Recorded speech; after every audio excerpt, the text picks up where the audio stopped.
tujuan hidup yang paling puncak itu kebahagiaan. Setelah kebahagiaan sudah tidak ada lagi yang dituju. Kalau masih ada lagi yang dituju, ya berarti belum bahagia.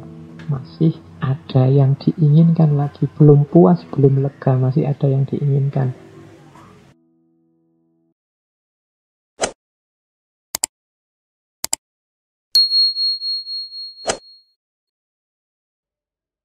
Assalamualaikum warahmatullahi wabarakatuh. Jadi orang yang sudah bahagia itu berarti orang yang sudah tidak ingin apa-apa lagi. Sudah nyaman, sudah lega dengan terpenuhinya keinginannya. Maka sebenarnya puncak hidup dan tujuan hidup manusia, katanya Aristoteles, itu ya kebahagiaan. Jadi yang pertama, kebahagiaan adalah puncaknya hidup, tujuannya hidup. Kenapa disebut puncak? Karena setelah bahagia biasanya orang sudah tidak ingin apa-apa lagi. Saya sudah bahagia, Pak, tapi saya masih punya target ini, itu. Kalau versinya Aristoteles berarti ya belum. Kamu belum bahagia, masih banyak yang diinginkan. Orang bahagia itu sudah tidak perlu apa-apa lagi, sudah puas. Oke, itu yang pertama. Yang kedua, karena kebahagiaan itu adalah puncaknya, finalnya, maka bahagia itu harusnya bernilai dalam dirinya sendiri. Jadi, bukan karena sesuatu yang lain. Kalau kebahagiaan ini tergantung dengan sesuatu yang lain, ya berarti dia masih belum bahagia yang sejati. Jadi bahagia itu diinginkan karena dirinya sendiri, bukan karena sesuatu yang lain. Misalnya begini, itu ilustrasi di bawahnya. Kita ingin makanan. Kita ingin makan misalnya. Apakah makan itu kebahagiaan? Makan tidak bisa disebut kebahagiaan. Kenapa? Karena makan kita lakukan karena ada target yang lain yang kita tuju. Misalnya kita ingin sehat. Berarti makan ini bukan puncak. Karena masih ada yang lain yang kita inginkan. Berarti dia tidak bernilai pada dirinya sendiri, tapi dia bernilai karena bersandar pada sesuatu yang lain, seperti makan dan sehat. Sementara tadi kan rumusnya, bahagia itu dia diinginkan dalam dirinya sendiri. Oke, jadi yang teori konsep kebahagiaan yang kedua, bahagia itu sesuatu yang bernilai dalam dirinya sendiri, bukan karena yang lain. Kalau kalian punya pasangan, punya pacar misalnya, kenapa engkau cinta padaku? Itu kalau masih ada sebutan yang lain dari cinta itu, berarti dia tidak bernilai dalam dirinya sendiri. Misalnya, karena engkau cantik, karena engkau menyenangkan, karena engkau murah senyum, karena engkau macam-macam, masih ada karena engkau di luar cinta itu sendiri, ya berarti itu namanya tidak bernilai dalam dirinya sendiri, tapi bernilai karena hal lain di luar dirinya. Nah, kalau ada yang seperti ini berarti belum sejati. Kebahagiaan misalnya karena makan itu belum sejati, karena dia masih ada target yang lain. Makan untuk kenyang, makan untuk sehat, makan untuk gemuk atau makan untuk diet, dan lain sebagainya. Oke, nah terus apa Pak yang bernilai dalam dirinya sendiri? Katanya Aristoteles, dalam hidup ini yang bernilai dalam dirinya sendiri itu adalah kebaikan atau kebajikan, virtu. Makanya etikanya Aristoteles sering disebut sebagai virtu etik, etika kebajikan. baik inilah, kebaikan inilah yang adalah jalannya kebahagiaan. Jadi untuk menuju kebahagiaan, satu-satunya jalan adalah kebaikan atau kebajikan. Kenapa? Alasannya Aristoteles yang pertama, karena dengan melakukan kebajikan, kita akan nyaman, tentram, puas, bahagia. Jadi syaratnya untuk bahagia itu ternyata jadi orang baik. Makanya motonya Aristoteles, menjadi orang baik itu baik. Tidak ada target yang lain sudah. Jadilah orang baik. Mengapa? Karena itu baik. Jadi orang baik itu ya orang yang kebaikannya ya karena memang dia baik. Makanya virtu etik itu dikenal bermoral atau tidak bermoral, tidak dilihat dari jenis perbuatannya, tidak dilihat dari manfaatnya atau akibatnya, tapi dilihat dari karakter orangnya. Sehingga nanti dalam virtu etik, itu yang digarap itu orangnya. Jangan salah, virtu etik ini nanti diwarisi oleh banyak filosof muslim. Jadi termasuk dulu kita pernah belajar Ibnu Miskaweh, kita pernah belajar Imam Ghazali. Ini cara berpikirnya virtu etik, etika kebajikan, yang fokusnya pada membentuk karakter. Makanya kalau teman-teman belajar akhlak, mungkin lewat Imam Ghazali atau lewat Ibnu Miskaweh kan selalu diajarkan untuk membentuk karakter dengan akhlakul karimah, menjadi orang yang jujur, menjadi orang yang tidak takabur, menjadi orang yang tidak sombong. Ini namanya virtu etik. Nanti ada aliran etika yang tidak melihat karakter, melihat manfaatnya, namanya utilitarianisme, etika teleologis, macam-macam. Itu dulu pernah kita bahas juga. Yang ini beda dengan yang digagas oleh Aristoteles ini. Bagi Aristoteles ya kebaikan itu pertama-tama dilakukan dengan membentuk orang jadi orang baik. Kalau orang sudah dibentuk berkarakter baik, yang keluar dari dirinya itu juga adalah kebaikan. Jadi menjadi orang baik itu baik.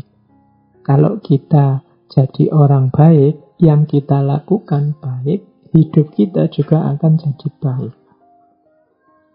Nah, inilah virtu etik, etika kebaikan. Ini yang disebut dia bernilai dalam dirinya sendiri. Mengapa engkau membantu orang lain? Ya karena membantu orang lain itu baik. Kalau masih ada pamrih-pamrih, saya bantu orang lain itu Pak, biar dapat imbalan penghormatan, biar dapat imbalan nama baik, atau biar nanti pahalanya dikali lipatkan. Kalau masih ada pamrih-pamrih di luar kebaikan itu sendiri, berarti kita masih namanya belum tulus, belum baik yang sejati. Maka jadilah orang baik yang sejati, melakukan kebaikan ya hanya karena itu baik. Mengapa engkau sedekah bantu orang lain? Ya karena sedekah itu baik, Pak. Jawabannya cuma itu saja, titik. Tidak ada tujuan lebih jauh, tidak ada target lebih jauh. Nah, berarti kita orang baik. Jadi orang baik itu orang yang melakukan kebaikan karena itu memang baik. Dan yang seperti ini nanti katanya Aristoteles, inilah nanti jalannya kebahagiaan. Orang lega, orang puas, karena kebaikannya tuntas. Jadi, kalau sudah tuntas itu kan tidak bisa diotak-atik, tidak bisa diganggu-gugat lagi. Ini isyarat bagi para pemimpin dan calon pemimpin. Pertama-tama harus membangun karakternya.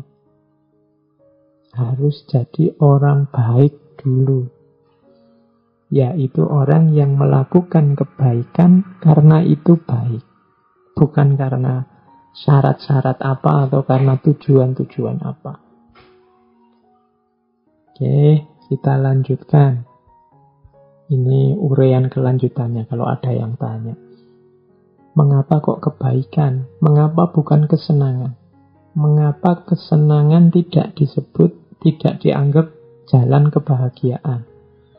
Kalau dijawab versinya Aristoteles ya, karena kebaikan yang sejati itu harus menunjukkan ciri bahwa itu manusia. Jadi kebaikan itu karakter yang hanya dimiliki oleh manusia. Kalau kesenangan ini bukan ciri khasnya manusia. Kenapa? Karena binatang juga nyari senengnya, nyari enaknya, nyari nyamannya hidup saja. Jadi kalau berhenti di kesenangan belum bahagia karena belum karakter manusia. Kalau kebahagiaan itu karakternya manusia. Kalau hanya kesenangan, binatang juga begitu. Jadi jawabannya itu, kalau ada yang tanya mengapa kok kesenangan tidak merupakan puncaknya kebahagiaan, tapi kebaikan. Mungkin ada yang tanya lagi yang kedua, kenapa kok bukan kehormatan? Kenapa kok kebaikan, kok tidak kehormatan? Jawabannya Aristoteles ya, kehormatan itu apa sih? Kehormatan itu kan apa yang dipikirkan orang tentang kita. Kemudian orang menilai kita tinggi, menilai kita bagus, menilai kita baik, kan itu. Orang yang mencari kehormatan itu kan sama dengan orang yang mencari pengakuan. Orang yang mencari keyakinan diri bahwa mereka ini baik. Aku ini sebenarnya baik apa enggak sih? Terus dia melacak, menurut orang-orang aku sudah baik apa belum? Ini kalau bahasa lainnya kan mencari kehormatan. Mengejar kehormatan. Oh belum, saya harus melakukan yang baik lagi dan seterusnya. Berarti kehormatan ini belum puncak. Puncaknya adalah kebaikan. Jadi, alhamdulillah ternyata memang aku dianggap baik oleh orang lain. Makanya aku dihormati. Loh, berarti intinya kan di kebaikan, bukan di kehormatan. Kehormatan itu hanya salah satu cara kita untuk tahu bahwa kita ini memang sudah benar-benar baik. Kalau orang tidak menghormati kita, menyepelekan kita, jangan-jangan kita belum baik. Orang-orang kok hormat sama kita, mungkin aku sudah baik. Dihormati orang pun belum pasti kita baik. Kadang-kadang orang tertipu oleh pencitraan-pencitraan kita. Kadang-kadang orang salah tebak terhadap yang kita lakukan. Kita punya pamrih, orang tidak tahu, nganggapnya kita tulus. Tapi kita tetap dihormati. Berarti memang kehormatan ini bukan puncaknya. Jadi kehormatan itu hanya salah satu jalan yang bisa menunjukkan kita sudah baik apa belum. Berarti dia bukan kebahagiaan yang hakiki, yang sejati. Yang sejatinya tetap ada di kebaikan. Kenapa bukan kekayaan juga, Pak? Apalagi kekayaan. Kekayaan juga harusnya bukan tujuan puncak. Kita mengejar kekayaan itu kan hakikatnya untuk memenuhi kebutuhan hidup kita. Kalau ada orang kekayaan untuk kekayaan, ini sebenarnya orang yang tidak pinter. Uang kita nyari uang, nyari kebutuhan hidup. Itu kan untuk memenuhi apa yang kita inginkan. Makanya kalau kekayaan itu hanya dikumpulkan, itu sebenarnya logika yang keliru. Uang kekayaan itu untuk memenuhi hidup.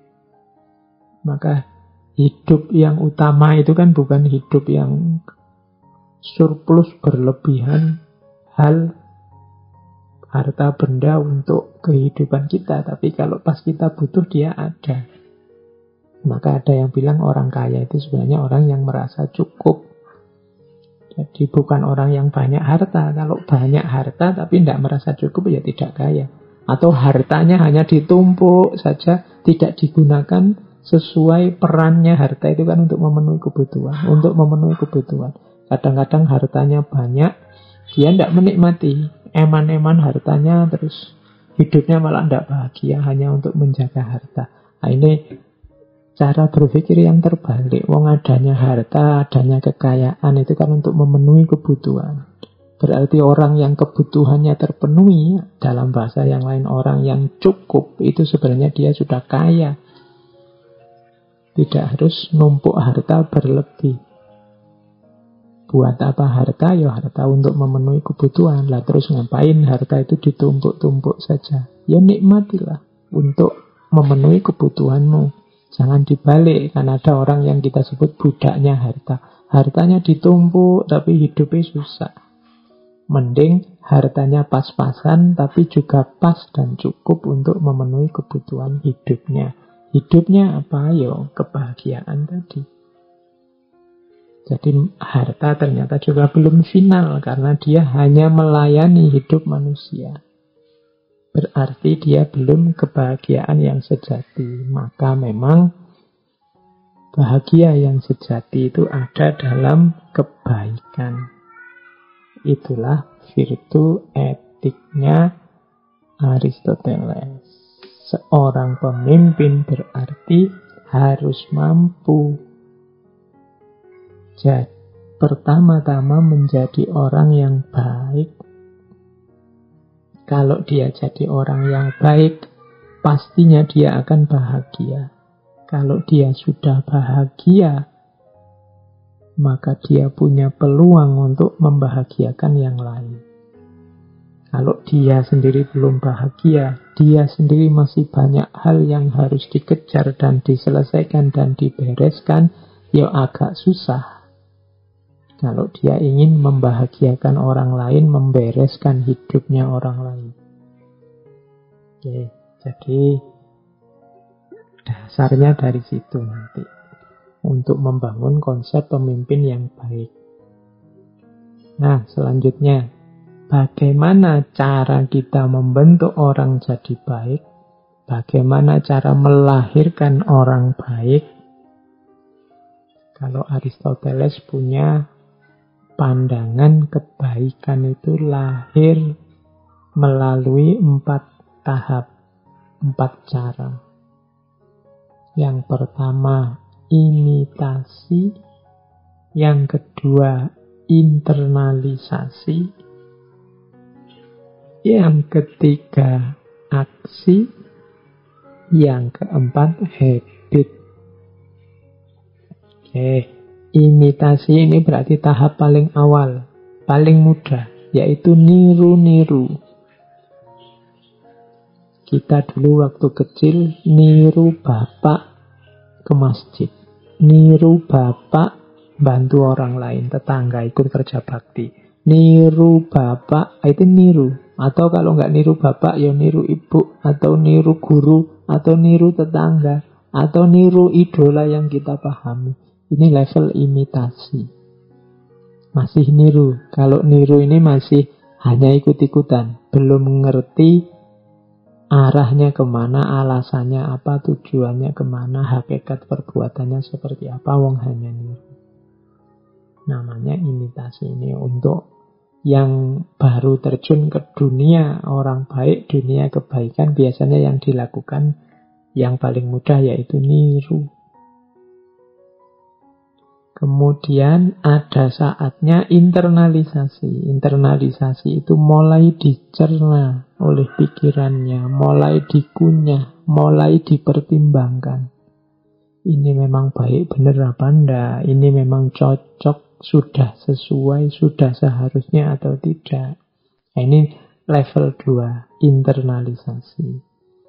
Dulu kalau kita kan sering bikin pernyataan, kenapa engkau muslim, kenapa dia muslim? Ya awalnya memang imitasi. Ikut orang tua, ikut lingkungan sekitar. Tapi tidak usah pesimis. Wah berarti Islamnya hanya Islam ikut-ikutan. Enggak. Orang itu biasanya setelah imitasi masuk ke ranah internalisasi. Wong ya dia manusia, bisa mikir, punya hati, bisa mengolah pengetahuan, bisa mengelola hal-hal yang masuk dalam dirinya. Jadi setelah imitasi yang terjadi internalisasi. Dulu ya Islamnya ikut orang tua. Tapi sekarang saya tahu Islam itu ternyata memang baik. Islam itu ternyata memang sejati, memang benar. Itu terjadi internalisasi ketika akal jalan, pikiran jalan, wawasan tambah luas, tambah dewasa. Terjadi internalisasi. Setelah internalisasi, lahirlah aksi. Yang beneran ini aksi versiku. Kalau tadi masih imitasi, masih niru-niru, sekarang aksinya sudah tindakanku sendiri. Hasil karyaku sendiri. Dengan pertimbanganku sendiri. Ini namanya aksi. Dulu sholat hanya ikut bapak ke masjid. Sekarang berangkat sendiri ke masjid karena sudah tahu kalau masjid itu baik. Ini sekarang lahir aksi. Aksi ini kalau diulang-ulang terus akan jadi habit. Kalau sudah jadi habit, inilah namanya karakter, mendarah daging. Kalau aksinya tadi kebaikan, lahirlah habit kebaikan dalam dirinya, karakter kebaikan dalam dirinya. Lahirlah orang baik. Berarti orang baik itu adalah orang yang habitnya kebaikan. Orang yang karakternya adalah kebaikan. Jadi lahirnya orang baik itu kapan? Ternyata tidak ketika dia melakukan kebaikan, tapi ketika kebaikan ini jadi habit. Kalau sudah jadi habit, dia mendarah daging. Kalau bahasanya Ibnu Miskawi atau Imam Ghazali, dia akan keluar secara spontan. Jadi pemimpin yang baik adalah pemimpin yang punya karakter baik, berarti dia harus punya habit yang baik. Kalau bahasa agama punya akhlak yang baik. Cirinya akhlak apa? Keluarnya sejadi spontan. Kapan dia bisa jadi habit dan keluar spontan? Berawal dari aksi yang berulang-ulang. Lama-lama mendarah daging. Jadi yang spontan tidak bisa. Spontan melakukan kebaikan. Itu jenisnya sudah kebaikan, tapi belum jadi karakter, belum jadi watak. Jadi tadi ada imitasi. Imitasi ini sebenarnya perbuatannya juga sudah baik. Hanya saja masih niru orang lain. Kalau masih niru kan belum bernilai dalam dirinya sendiri. Masih bersandar pada luar dirinya. Setelah itu internalisasi. Internalisasi ini berarti memasukkan dalam diri, setelah itu dilakukan. Aksi. Dari aksi nanti jadi habit. Ketika aksi yang baik ini diulang-ulang. Maka kebaikan-kebaikan insidental itu belum bisa kita sebut mencerminkan akhlak yang baik. Biasanya yang insidental itu muncul karena kepentingan-kepentingan tertentu. Kebaikan itu sejati kalau sudah mendarah daging, jadi karakter. Disitulah lahir orang baik. Orang yang karakternya baik. Jadi di situ nanti keluarlah konsep virtu etik, etika kebajikan, etika kebaikan. Nanti dari sini bisa kita asumsikan, oh berarti pemimpin itu kita harus mencari orang baik. Orang baik adalah orang yang karakternya baik. Karakter baik itu lahir dari kebaikan yang mendarah daging. Kebaikan mendalam mendarah daging ketika dia dilakukan berulang-ulang sehingga keluar otomatis spontan dalam diri orang itu selalu kebaikan. Nah, dari sini mulai bisa kelihatan arah pemimpin yang baik yang diinginkan oleh Aristoteles. Kemudian mulai kita lebih menukik ke konsep pemimpin yang baik lewat pandangannya Aristoteles terhadap yang disebut cardinal virtus. Cardinal virtus itu kebaikan-kebaikan yang paling utama. Mungkin sejak tadi teman-teman kan tanya, Pak, sejak tadi bolak-balik ngomong kebajikan, ngomong kebaikan. Apa sih kebaikan itu? Nah, kebaikan itu antara lain ini loh, yang paling utama. Cardinal virtues, kebaikan yang paling utama. Ada 4 cardinal virtues. Yang pertama prudence, yang kedua temperance, yang ketiga courage, yang keempat justice. Ini dalam bahasa Inggris. Indonesianya prudence itu berarti bijaksana. Atau pakai istilah lain practical wisdom. Ini sebenarnya kuncinya nanti kepemimpinan itu butuh kebijaksanaan. Nanti practical wisdom ini kita jelaskan panjang lebar. Yang kedua temperance. Temperance itu moderasi. Self-control. Kemampuan mengontrol diri. Itu namanya temperance. Sederhana, tidak kekurangan juga tidak berlebihan, pas. Mampu ngontrol dirinya. Yang ketiga berani, courage. Berani itu berarti tengah-tengah antara pengecut dan nekat. Pengecut itu tidak berani apa-apa, terlalu takut terhadap banyak hal. Nekat itu melakukan apa-apa tanpa pertimbangan. Tengah-tengahnya apa? Courage, berani.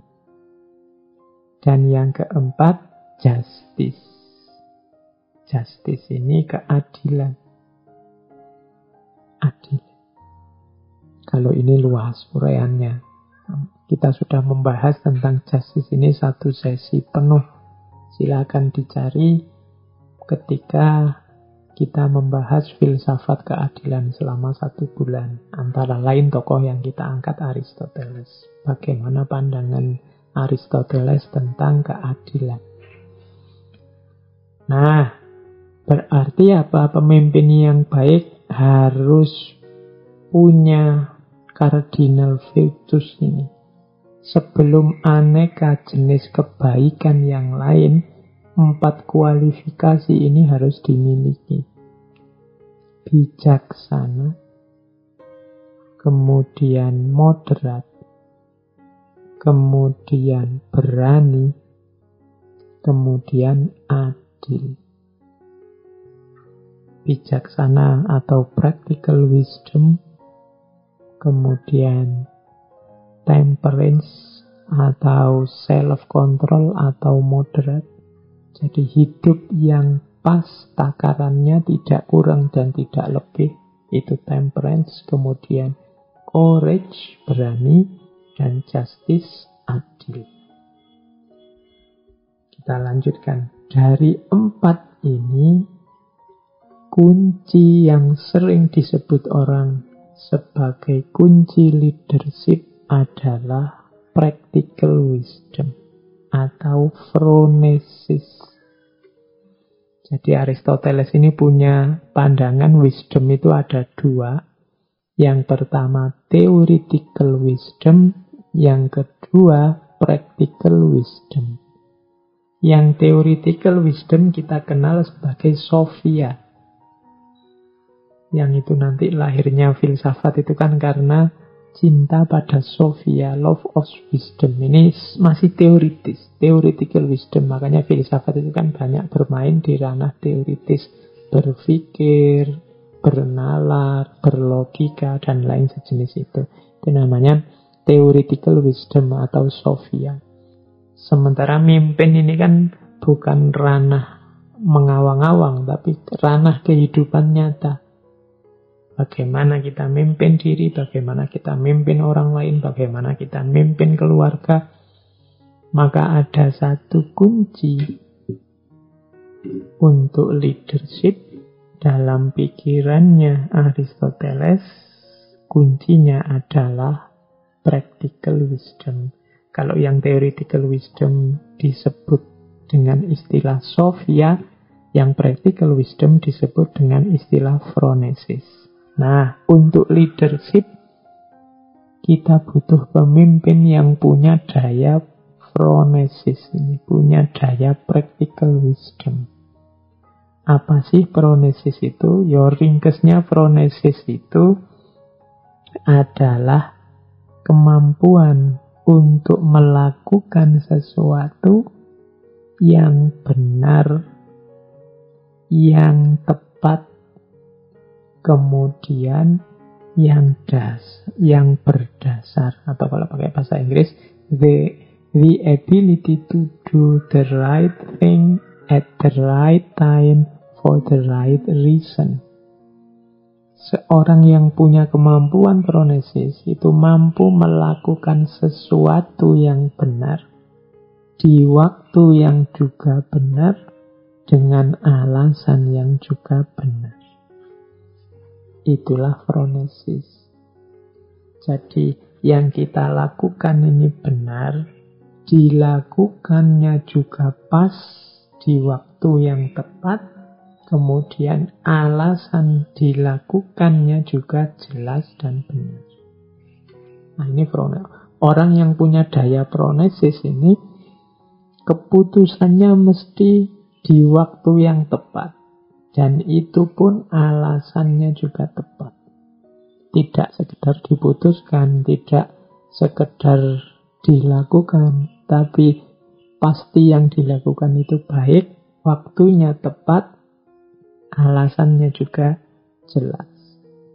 The ability to do the right thing at the right time for the right reason. Pertama-tama seorang leader harus punya kekuatan practical wisdom atau phronesis ini. Penjabarannya bagaimana practical wisdom ini? Oke, sekarang kita lihat bagaimana menjabarkan practical wisdom. Practical wisdom ini berarti dia adalah kombinasi antara rasio, kemudian tindakan, kemudian etika. Rasio ini akal yang punya daya untuk menangkap yang benar. Tindakan ini berhubungan dengan actionnya, aktivitas di dunia nyatanya, penerapannya. Etika ini berhubungan dengan ketepatan waktunya, ketepatan alasannya, ketepatan jenis tindakannya, ketepatan motifnya, dan lain sebagainya. Jadi, akal dipakai untuk menangkap kebenaran, etika untuk memastikan kebaikannya, dan tindakan atau action untuk memastikan bahwa ini dijalankan, tidak cuma diteorikan. Phronesis itu gabungan dari rasio, tindakan, etika. Berarti apa? Phronesis itu ya pengetahuan, ya tindakan, ya pemahaman terhadap situasi. Jadi dari rasio kan lahir tentang pengetahuan yang benar. Kemudian dari etika kita bisa masuk pada pemahaman terhadap situasi sehingga keputusan kebaikan yang kita ambil tepat. Kemudian dari tindakan yang kita mengambil bahwa ada aspek konkret tindakan yang dilakukan. Sehingga tidak cuma diskusi, tidak cuma teori, tapi juga ada aktivitas konkretnya. Maka rumusnya practical wisdom itu pengetahuan plus situasi plus aksi. Didasari oleh pengetahuan, dilandasi oleh pemahaman terhadap situasi, kemudian diputuskan dalam aksi.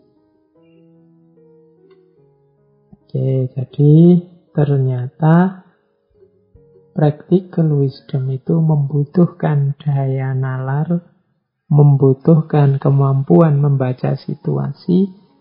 Dan yang ketiga, membutuhkan keberanian untuk melakukan aksi.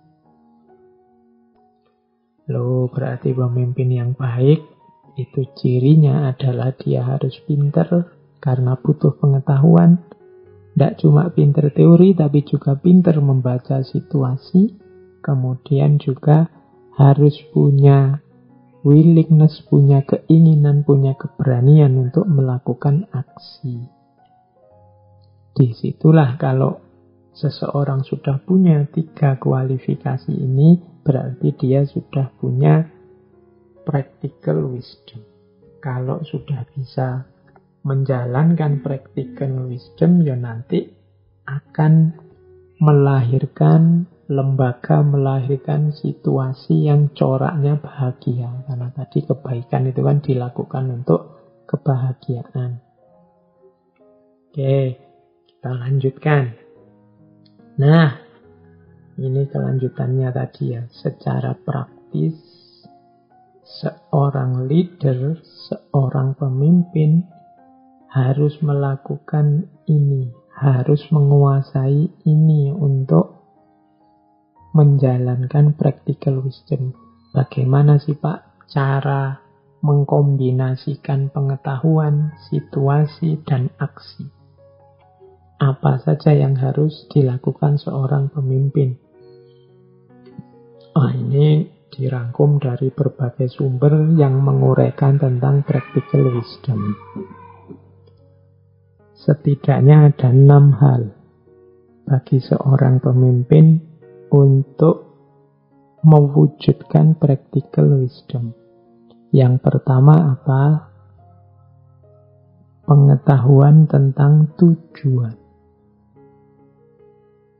Jadi seorang pemimpin harus tahu tujuan, arah, haluan kepemimpinannya. Mimpin warga, mimpin rakyat, mimpin kelas, mimpin rumah tangga, bahkan mimpin dirimu sendiri, kunci pertama tetap tujuannya kemana harus jelas. Mau dibawa semana sih ini? Nah, itu harus jelas. Kalau ini tidak bisa dijawab, ya kita tidak bisa kemana-mana. Orang bisa bilang, wah, sekarang lembaga kita sudah maju. Ini kan istilah umum, sudah maju itu. Maju itu maksudnya apa? Maju itu berarti semakin dekat ke tujuan yang diinginkan. Itu namanya maju. Cuma kan kita kadang-kadang pakai istilah maju ini ya, yang penting misalnya, lembaga ini ternyata profitnya, untungnya tambah banyak. Lembaga ini pengikutnya tambah banyak. Terus kadang-kadang kita sebut secara serampangan yang seperti itu sudah maju. Tidak apa-apa, pengikutnya tambah banyak, profitnya tambah banyak. Kalau memang 2 ini tujuannya, ya memang berarti sudah semakin maju. Tapi untuk bisa menyebut maju, itu ya yang pertama-tama harus tahu tujuannya. Tidak bisa seorang pemimpin itu disebut pemimpin yang sukses kalau dia tidak punya tujuan. Bapak mimpin lembaga ini, arahnya kemana sih? Malah ya jalan sajalah seperti biasa, kan sudah ada aturannya. Yang susah dia untuk jadi pemimpin yang sukses. Kenapa? Tidak tahu tujuannya kemana. Ibaratnya sopir, ya sebagus apapun mobilnya, kalau tidak jelas mobil itu mau dibawa kemana, ya akhirnya cuma muter-muter tidak jelas, menghasilkan bensin, menghabiskan bensin saja.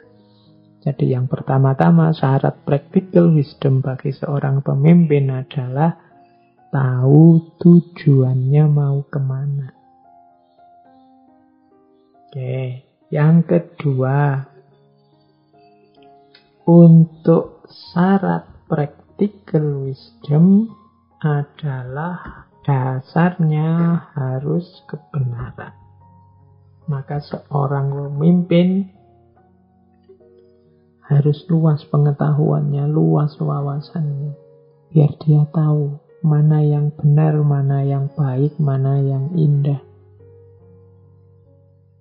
Kalau seorang pemimpin tidak punya referensi-referensi tentang kebenaran, tentang kebaikan, tentang keindahan, ya yang dia hasilkan pastinya juga akan jauh dari kebenaran, kebaikan, dan keindahan. Maka pemimpin harus mau selalu memperkaya diri dengan kebenaran, dengan kebaikan, dengan keindahan. Harus mau mengejar 3 ini. Tanpa 3 ini ya nanti susah untuk sampai pada tujuan. Atau seandainya sampai pada tujuan berarti dicapai secara jauh dari kebenaran, jauh dari kebaikan, jauh dari keindahan. Bisa jadi tujuannya tercapai, tapi efek akibat dari ketercapaian tujuan itu tidak seperti yang dibayangkan. Karena prosesnya menyalahi prinsip kebenaran, menyalahi prinsip kebaikan, menyalahi prinsip keindahan. Maka pemimpin harus selalu siap untuk mengejar kebenaran. Selain tadi mengetahui tujuan. Oke, yang ketiga. Yang ketiga ini pemimpin harus mampu membaca situasi. Harus paham lapangannya. Harus ingat bahwa kehidupan manusia ini plural, macam-macam, dinamis, berubah-ubah, progresif, berkembang. Maka tidak bisa kadang-kadang keputusan lama tiba-tiba dipakai juga hari ini. Karena hari ini situasi sudah berubah. Harus pintar membaca situasi. Situasi politik, situasi sosial, situasi budaya. Bahkan situasi psikologis orang-orang yang dipimpinnya. Bahkan situasi dirinya sendiri sebagai seorang pemimpin. Ini jalan yang ketiga untuk melahirkan practical wisdom. Paham situasi. Situasi dirinya, situasi yang dipimpinnya. Baik dalam aspek psikologi, sosial, budaya, politiknya. Yang keempat, seorang pemimpin untuk melahirkan practical wisdom harus mau dan siap belajar dari pengalaman. Ini sebenarnya aspek korektifnya. Jangan sampai seorang pemimpin jatuh 2 kali atau berkali-kali di lubang yang sama. Berarti mengulang-ulang kesalahan yang sama. Itu namanya tidak belajar dari pengalaman. Salah memutuskan itu wajar. Keliru menetapkan wajar. Tapi kalau salah yang sama, keliru yang sama diulang-ulang berarti tidak belajar dari pengalaman. Sebagaimana setiap orang dituntut untuk setiap hari lebih baik, lebih baik, lebih baik. Pemimpin juga begitu. Dia harus tambah baik, tambah baik. Yang kemarin keliru, sekarang sudah baik. Besok lebih baik lagi. Besoknya lebih baik lagi. Tapi yang tidak belajar pengalaman, kemarin keliru, sekarang keliru lagi, besok keliru lagi. Nah, ini berarti pemimpin yang tidak punya practical wisdom. Tidak punya kebijaksanaan praktis. Itu yang keempat. Tentang ciri pemimpin yang bisa melahirkan practical wisdom. Yang kelima, kalau ini dalam bahasa Inggris ya, mampu bermain devil advocate dan mengambil keputusan yang sesuai. Ini sebenarnya istilahnya agak ngeri, agak trik. Tapi maksudnya begini.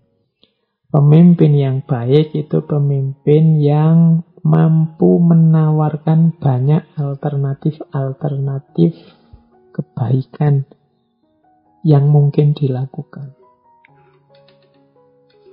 Jadi pemimpin yang baik itu kalau ada masalah, dia bisa, masalah ini bisa selesai dengan cara A, bisa selesai dengan cara B, bisa selesai dengan cara C. Nah, itu biasanya ada namanya devil advocate. Devil advocate itu mancing orang untuk Gimana kalau A saja?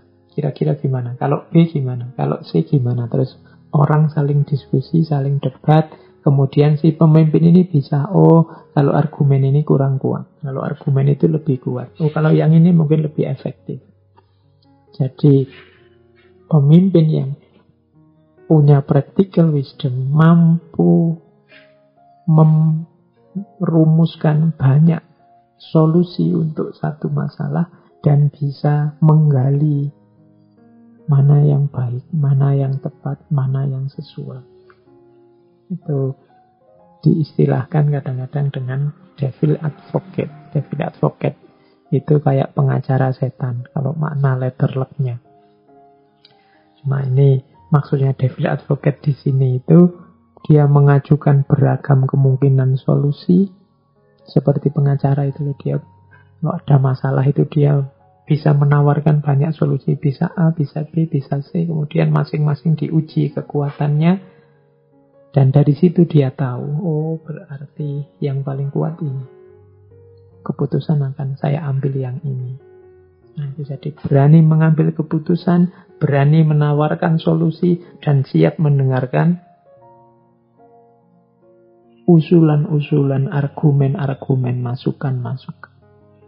Inilah pemimpin yang baik, yang mampu menjalankan practical wisdom. Yang keenam adalah memahami common sense. Ini sebenarnya mirip dengan yang ketiga tadi, mampu membaca situasi. Di antara situasi yang harus dipahami oleh seorang pemimpin adalah common sense. Common sense itu kebaikan-kebaikan, kebenaran-kebenaran yang sudah berjalan di tengah masyarakat, sudah disepakati. Itu namanya common sense. Nah, pemimpin yang baik harus mengerti ini.